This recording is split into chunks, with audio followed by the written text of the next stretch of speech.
ধীরে ধীরে আপনার নাকে ভেসে আসলো এক নতুন ঘ্রাণ। এটা কি কোনো ফুলের ঘ্রাণ নাকি কোনো সুগন্ধি? এক অদ্ভুত ভালো লাগা আপনার ভিতর ছড়িয়ে পড়ছে। শরীরের সব কষ্ট যেন দূর হয়ে যাচ্ছে। এরপর আপনাকে পুরোপুরি চমকে দিয়ে একদল মানুষ আপনার দিকে ভেসে আসে। কিন্তু কই, ওরা তো মানুষ না।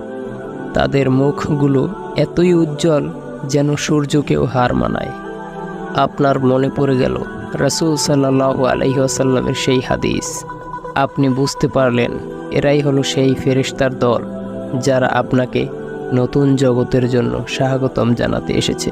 কিছুক্ষণের মধ্যেই যেন পুরো ঘরটা ফেরেশতাদের নূর দিয়ে ভরে গেল। আপনি যেদিকেই তাকাচ্ছেন যেন অগণিত ফেরেশতা ছাড়া আর কিছুই দেখতে পাচ্ছেন না। এরপর একজন ফেরেশতা আপনার একদম কাছে